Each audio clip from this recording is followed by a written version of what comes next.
till this day, that's what I hold most sacred, is that she passed me. Isn't that a great moment, dude? Like, and I know now. I mean, nobody. I mean, we're talking a fucking air right now. You know what I mean? People don't get what that hierarchy is. Everybody thinks they're funny. The internet has made it so that, you know, there's these YouTubers, and I ain't hating on them. Good for them. They got their fans. They sell tickets. Good for them. But they didn't go through that we did. It's an indoctrination, an initiation, a place where we were like, hey man, you're one of the 3 clubs, and if you want to get into the Comedy Store, the Crazy Place, the Edgy Place, the Kennison Place, the Dice Place, you got to go through Mitzi. She's the gatekeeper. She's the one. She's got to see you, and she's got to like it. And man, it was for me anyway. I feel the same way, bro. I couldn't believe, and yet I was so naive and young, and I didn't know shit about comedy, that it wasn't as big at the time. But, you know, to hear her going, you're going to be a non-paid regular. I was like, what the fuck? What is that? What's a non-paid regular? I don't know what that is. And they're like, you're in, dude. You're in. But you don't get paid, but you're in. And this was back in the day. I don't know if you remember when they put 2 non-paid regulars and it said MP, and those 2 didn't get paid. And then everybody else behind it got paid. Now, what whatever year it is. did you become a regular? 88. Oh, yeah. In 88, I was still fucking Camp George West Correctional Facility, right. doing my own laundry with rocks and shit. You were doing time. And then when I got out, somebody gave me the What dice year did tape. Mitzi do that to you? 97, February. Okay. This was my 20th year anniversary. So that was 9 years later than me, bro. When I got into comedy, you were already rocking and rolling. Yeah, after You were 93, 92, you already were rocking and rolling already. Yeah, I had already 94 was my first HBO special. Before that, I had Que Locos and let me see, there was another Comedy Compadres. So Comedy Compadres was just in LA on Channel 5. I hosted 13 episodes of that.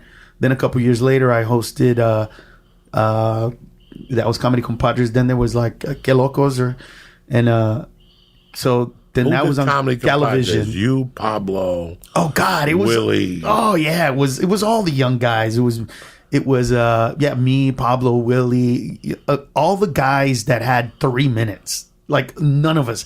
I had no fucking business hosting a show, bro. There's no way. I've been doing comedy for a year, 2, 3 maybe. I didn't have the kind of material. You know what I mean? So much of it was just the stupidest, cheesiest shit that I could, you know. But there were 13 episodes, so you got to come up with 13 openings. So I remember that was the Comedy Compadres one, and I did it. But yeah, I've never seen those shows again. I would be ashamed to look at those shows right now. I think I could get high maybe and watch them and laugh, but sober, I don't think I could watch them, bro. It's funny because every time I talk to Jimmy and I go to Denver, he goes, if you want to come over to the house, do you want to see the tape of you opening for Carlos? And I go, I don't ever want to fucking see that thing. Right? As long as I fucking live. Jimmy still has it, and he plays it once a week, and he watches it. I don't ever want to watch any of that stuff. When I see a movie that I'm in or something like that, I switch it so fucking fast. I've never seen a whole movie that I've been in. Yeah. Well, I had to. You have to when you go to the premiere. Sometimes I would just go, shake hands, and get the fuck out of there. Oh, would you? Yeah, I can't sit there. Especially when I took my friends. That was a big mistake in New York. Why? What happened? Because you're with 4 of your fucking friends that you grew up with. Yeah. And they're yelling and screaming. Oh. And you're like, what the fuck? Every time you come on camera, they're like, Joey! Yeah, it's right. just fucking, what the fuck?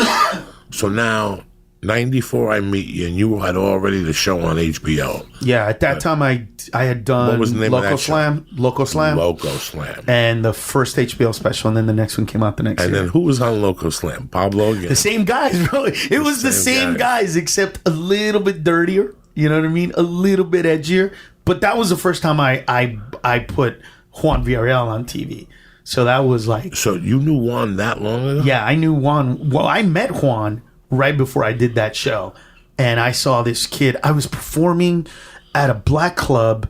It was... God, what was the name of the black club in Houston back in the day? Run by Rashawn Williams. Anyway, they were the first ones to book me. The regular club wouldn't book me. So they booked me. I went down there, and they had this kid opening for me named Juan.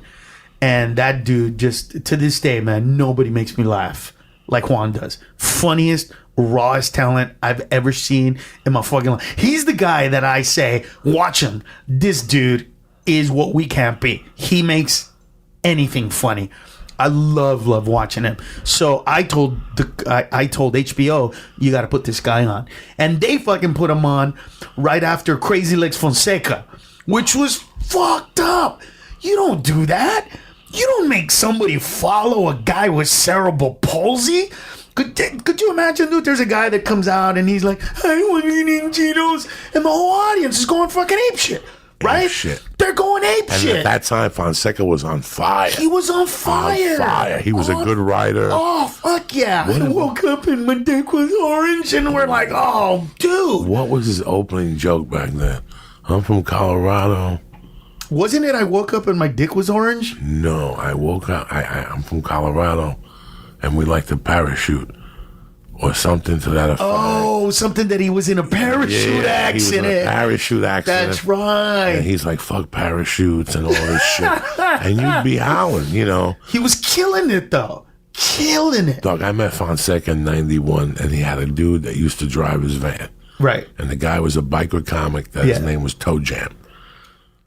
I remember that name, but I don't know him. Toe Jam was a biker dude. Man, I'm going down the highway in my motorcycle.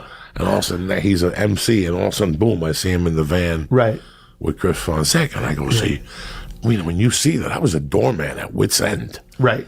And I'm like, how cool is that? And he's like, man, it ain't that cool. I got to wipe his ass. And then right there, that just stopped for me. I was like, I got to wipe his ass. I'm not wiping nobody's ass. Fuck it. Well, that's part of the gig, though. I mean, you had to do it. You want to drop him, you got to wipe him down when he tastes the shit. I just remembered that. I forgot all about that fucking story. Toe Jam. I got to do something about my memory. It disappears and it just shows up. It just shows up sometimes. I hadn't thought of Toe Jam in 20 fucking years, and it just came out. I know, dude. It happens to me all the time. But I mean, dude, I've been doing it now for 29 years, going on 30, bro. Next year, in March, it'll be 30 years. So, dude, there's a lot of shit I forgot. A lot of shit back in the day. There's so many people that'll be like, hey, man, remember? And I'll see the face, and I'm like, you look older than I remember. Yeah, exactly. And then all of a sudden, it's like, oh, shit. Yeah, it takes a while. Oh, my God. We're going in like fucking Marines. You understand me? Welcome to church, motherfucker.